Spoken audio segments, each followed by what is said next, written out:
Halo para pendengar dimanapun kalian berada. Balik lagi ke konten detail kecil, dan kali ini gue baru aja maraton Shigatsu wa Kimi no Uso beberapa kali dan nemu beberapa detail yang menarik. Dari semua konten detail kecil yang sudah gue buat ya, gue berani bilang kalau Shigatsu adalah salah satu anime dengan referensi paling menarik. Bahkan kalau dibandingkan dengan detail kecilnya, gue lebih tertarik untuk nyari referensi yang tersebar di anime ini. Jadi bisa dibilang kalau konten kali ini adalah pencampuran antara detail kecil dan juga playlist referensi. So langsung aja, ini dia berbagai referensi dan beberapa detail yang berhasil gua temukan.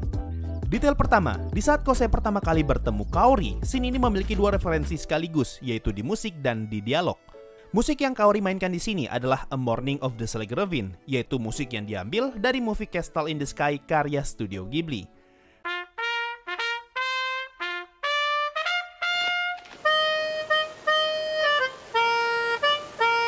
Kalau di movie Castle in the Sky, Pazu memainkan musik ini dengan menggunakan trompet dan banyak burung merpati yang mendatanginya. Makanya di anime Shigatsu, Kaori memainkan musik ini dengan tujuan yang sama, yaitu untuk memanggil para burung.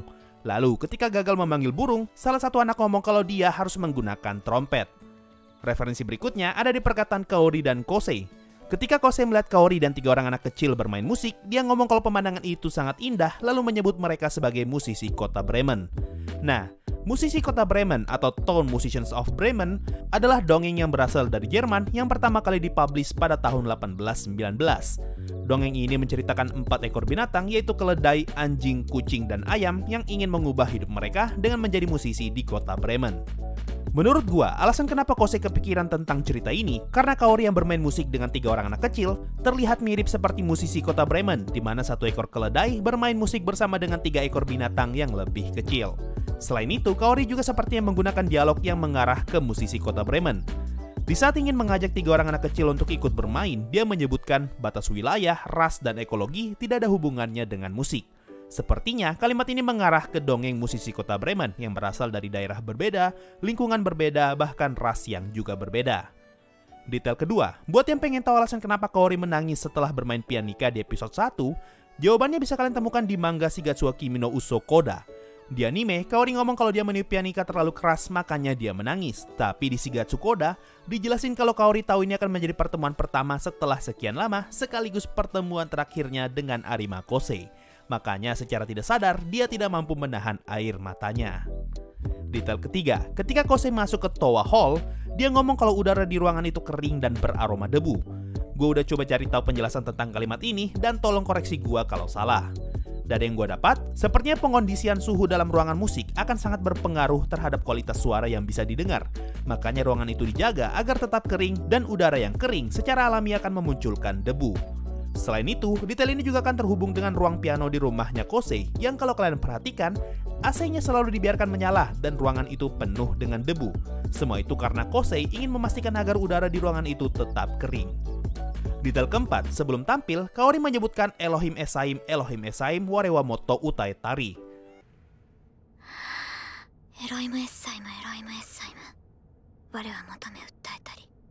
Nah, untuk penjelasan yang satu ini tuh cukup ribet, jadi gue bakal persimpel aja. Intinya, kalimat ini identik dengan ritual pemanggilan setan. Tapi kalau ditranslasikan, kalimat ini juga bisa berarti permintaan kepada Tuhan. Nah, kalimat ini katanya pertama kali dipopulerkan di Jepang oleh anime Akuma-kun.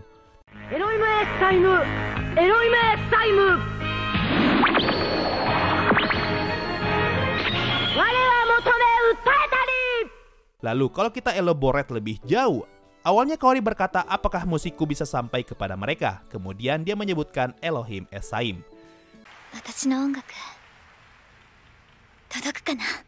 Dialog ini memberikan kesan kalau Kaori memohon kepada iblis atau Tuhan agar musiknya bisa sampai kepada orang-orang, dan yang namanya perjanjian dengan iblis bisa saja salah satu bayarannya adalah nyawa.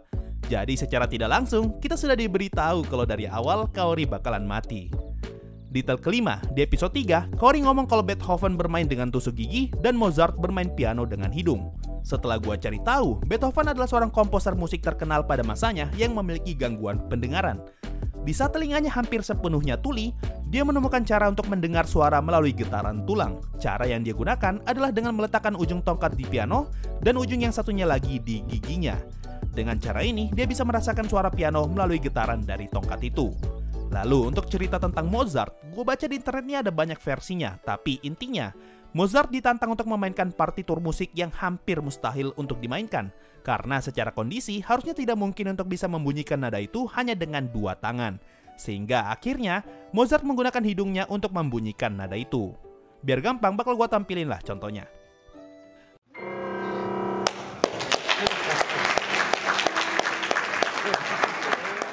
Detail ke-6, di episode 4, kita diperlihatkan Kosei yang berusaha keras menghafal partitur musik sambil menggerakkan jari-jarinya.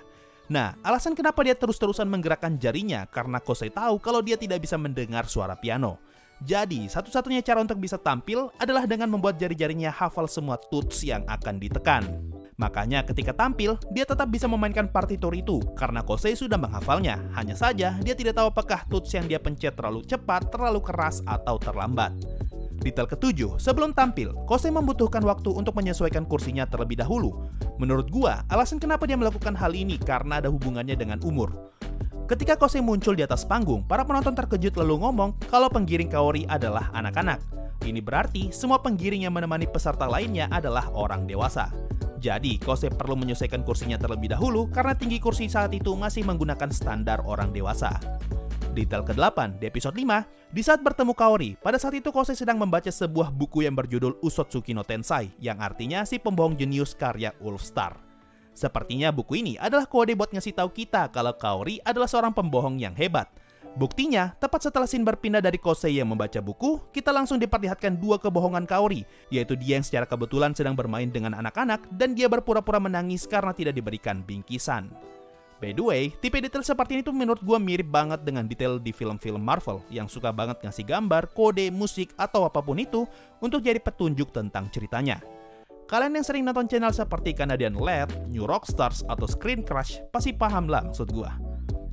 Detail ke-9, di episode 6, di saat ingin meyakinkan Kosei, Kaori mengutip kalimatnya Snoopy, yaitu dibutuhkan keberanian untuk berlayar.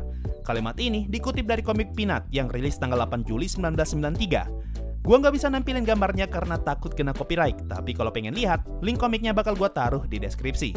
Dan buat yang nggak tahu, di setiap episode yang berisi kutipan dari komik Peanuts, selalu akan ada kredit untuk komik ini di ending episodenya. Detail ke-10, di saat partitur yang Kosei baca terjatuh, sekilas bisa kita lihat di cover buku itu tertulis Zen On Music.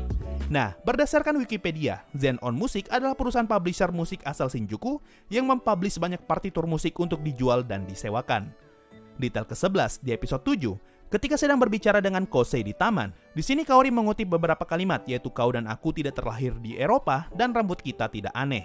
Ini adalah stereotip untuk para musisi dan komposer hebat yang rata-rata berasal dari Eropa, dan banyak dari mereka memiliki gaya rambut yang aneh. Kemudian Kaori mengutip kalimat Charlie Brown yaitu saat kau depresi, dia akan selalu membantumu mengangkat kepala. Itulah gunanya punya lengan. Nah, sekali lagi, kalimat ini dikutip dari komik Peanuts yang rilis 5 Mei 1984. 12. Sebelum dan sesudah kompetisi, bisa kita lihat kalau Kosei membawa 2 buah tas. Sepertinya satu tas itu berisi jas dan satu tas lagi berisi sepatu. Ini artinya setiap peserta bertanggung jawab untuk membawa kostum mereka masing-masing. 13. Sebelum masuk ke ruang kompetisi, Kaori ngomong kalau nomor pendaftaran Kosei adalah 265, yang berarti Kochel 265 Twinkle Twinkle Little Star. Awalnya gue bingung, apa maksudnya dialog ini, sampai akhirnya gue nonton berkali-kali dan akhirnya paham. Kita diberitahu kalau Kaori menggunakan pensil untuk memilih partitur yang akan Kosei mainkan, dan hasilnya adalah partitur 25-5, yang adalah Chopin Etude Opus 25 nomor 5. Jadi yang Kaori tahu hanyalah partitur yang akan Kosei mainkan. Tapi ketika dia memeriksa daftar peserta, Kaori sadar kalau nomor pendaftaran Kosei adalah 265, yang memiliki angka sama dengan partitur Twinkle Twinkle Little Star, yaitu Kochel 265. Nah, karena kebetulan ini, Kaori menganggap angka itu sebagai keberuntungan dan dia pun ngomong kalau bintang-bintang akan bersinar di atasmu. 14. Di sini gue mulai notice kalau piano yang digunakan memiliki tulisan Steinway & Sons. Setelah gue cari tahu, Steinway & Sons adalah produsen piano asal Amerika yang bisa dibilang sebagai salah satu produsen piano terbaik di dunia. Nah, berhubung tulisannya nggak diplesetin, ini artinya Steinway & Sons adalah sponsor anime Shigatsu. Jadi bisa kebayang sebesar apa kontribusi sponsor ini sampai-sampai logo mereka selalu muncul di awal opening musik di setiap episodenya. 15. Di episode 9, Emi ngomong kalau Kosei selalu mengambil partitur yang sulit, makanya dia sengaja memainkan Chopin Etude Opus 25 nomor 11. Nah, kalau berdasarkan Wikipedia, Chopin Etude Opus 25 nomor 11 The Winter Wind disebut sebagai salah satu partitur paling sulit di antara 24 Chopin Etude. 16. Lagi-lagi kutipan dari komik Peanut yang muncul di episode 11, yaitu "Aku tidak akan selalu ada untuk menolongmu, Charlie Brown." Kalimat ini dikutip dari komik Peanuts yang rilis 25 Mei 1994. 17. Di episode 12, Kaori ngomong kalau sepertinya Kosei bertambah tinggi. Padahal kalau kalian lihat dari episode 1, sejak awal Kosei memang lebih tinggi daripada Kaori. Ini artinya kalimat Kaori memiliki maksud yang lain. Menurut gua, alasan kenapa Kaori menganggap Kosei pendek karena Kosei sering menundukkan kepalanya. Tapi semenjak Kosei kembali bermain piano, dia terlihat lebih percaya diri dan tidak lagi menundukkan kepalanya. Makanya Kaori sekarang menganggap Kosei lebih tinggi. Nah, detail ini nanti bakalan connect ke episode 21, di mana Kosei mulai kembali putus asa dan Kaori ngomong kau melihat ke bawah lagi. 18. Ketika bermain biola, Kaori selalu menggunakan jepit rambut yang sepertinya dia gunakan untuk mencegah rambutnya agar tidak mengganggu ketika sedang bermain. Nah, kalau kalian lihat di episode 4, sempat ada scene di mana Kaori memindahkan rambutnya sebelum lanjut bermain biola. Jadi bisa kebayang, dengan jepit rambut saja rambutnya masih bisa mengganggu, apalagi kalau dibiarkan terurai. 19. Kalau kalian notice, partitur Love Sorrow yang Kaori dan Kosei pegang memiliki cover yang berbeda. Ini karena yang Kosei pegang adalah partitur untuk versi piano, sedangkan partitur yang Kaori pegang adalah versi biolanya. 20. Ini adalah detail terbaik di anime ini, tapi penjelasannya bakalan panjang banget. Di episode 14, ketika semua orang menjenguk Kaori, Watari datang membawa berbagai macam buku, dan salah satu buku itu adalah novel Ichigo Dome karya Masahiro Mita yang rilis tahun 1991. Lalu, ketika Kaori membaca novel ini, dia melihat nama Arima Kosei di kartu perpustakaan, sehingga Kaori tahu kalau Kosei pernah membaca novel ini. Nah, setelah dari sini, kita lanjut ke episode 16, di saat Kosei menjenguk Kaori di malam hari. Di sini Kaori ngomong, kau benar-benar aneh, datang ke rumah sakit untuk mengunjungiku, tapi kau tidak ngomong apapun. Mau bunuh diri bersamaku? Kalimat ini Kaori kutip dari novel Ichigo Dome, makanya ketika dia ngomong, kita diperlihatkan novel ini. Nah, karena Kosei juga pernah baca buku ini, dia pun terkejut dan langsung paham dari mana asal kutipan itu dan mengerti akan kemana arah obrolan ini. Oke, berhenti di sini, biar gue jelasin dulu konteks ceritanya. Gue nggak pernah baca novel Ichigo Dome, tapi kalau melihat penjelasan orang-orang di internet, kurang lebih seperti ini konteksnya. Di dalam novel itu, karakter perempuannya sedang sakit parah dan sudah pasrah dengan hidupnya. Lalu dia mengucapkan kalimat tadi ke karakter laki-laki yang datang menjenguknya. Mengabulkan permohonan itu, si karakter laki-laki memainkan musik berjudul Pavane for a Dead Princess karya Maurice Ravel. Lalu di episode 17, Kosei mendengar suara piano yang sedang memainkan musik Pavane for a Dead Princess tadi. Ravel. Irashai. Makanya Kosei langsung lari dan ngomong kalau dia tidak ingin menjadi Ravel karena dia tidak ingin memainkan musik tadi, yang sama artinya dengan merelakan Kaori untuk mati. Nah, kalau kalian sadar, background musik di episode 16 ketika Kaori mengajak bunuh diri, itu adalah musik Pavane for a Dead Princess. Dengan kata lain, Ravel sudah bermain dari episode itu.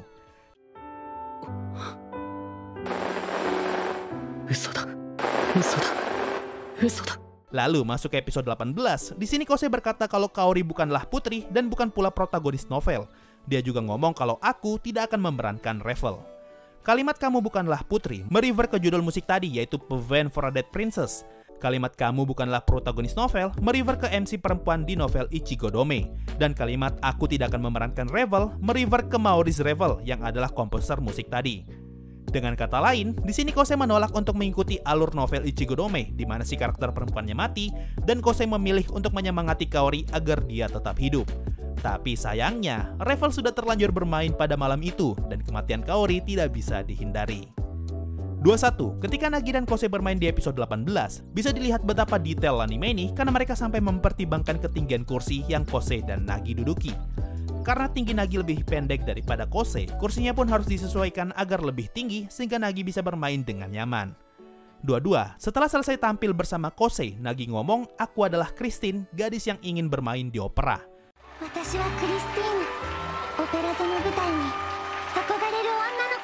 Kalimat ini mengambil referensi karakter Christine Daae dari novel The Phantom of Opera. 23. Di episode 21, di saat Kaori akan dioperasi, lagi-lagi dia mengutip quote dari komik Peanut yang rilis tanggal 18 Maret 1978. Tapi entah gue yang salah atau apa, di kredit scene tulisannya malah 17 Maret 1978. Kalimat yang Kaori kutip adalah kalimatnya Marcy, yaitu kita membutuhkan seseorang untuk memberi ciuman perpisahan. 24, di episode 21, Kaori sempat melakukan keajaiban dengan bermain biola tanpa alat musik. Nah, musik yang Kaori mainkan adalah Camille Saint-Saëns Opus 28 Rondo Capriccioso. Ini adalah musik yang sama yang Kaori mainkan dengan Kosei di episode 4. Jadi sepertinya Kaori sengaja memainkan musik itu untuk mengingatkan Kosei momen ketika mereka tampil bersama yang telah menjadi titik awal perjalanan Kosei kembali ke dunia musik. Dan detail terakhir, balik lagi ke episode 4. Kaori menyemangati Kosei dengan ngomong, Mozart mengatakan pada kita dari langit sana, lakukanlah perjalanan, jangan malu memulai perjalanan itu. Kalimat ini merefer ke kehidupan Mozart yang semasa hidupnya sangat suka berpetualang, sampai-sampai ada buku khusus yang menceritakan tentang perjalanan Mozart, yaitu Mozart's Journeys. So, itu tadi semua referensi dan detail yang berhasil gue temukan di anime Shigatsu wa Kimi no Uso. Gue nggak nyangka sih kalau Shigatsu punya referensi sebagus ini, apalagi referensi tentang novel Ichigodome. Nggak nyesal lah gue maraton anime ini, tapi tetap aja mau berapa kali gue nonton ulang, gue tetap baper loh dengan animenya. Oke lah, mungkin itu saja untuk video kali ini. Makasih semuanya sudah mendengarkan sampai di titik ini. Sampai jumpa di video berikutnya, dan bye-bye. Yo, waktunya Saweria, ada dari Lucifer, sedikit buat bantu nonton movie Overlord, makasih bro. Ada dari Sunario, halo bang, kapan Overlord season 4 rilis? Gua nggak tahu dan belum ada info sama sekali. Kalau misalnya nanti ada info terbaru, bakal gua langsung kasih tahu. So, itu tadi dari Saweria, makasih semua yang sudah donasi dan gabung jadi membership. Thanks a lot, and bye-bye.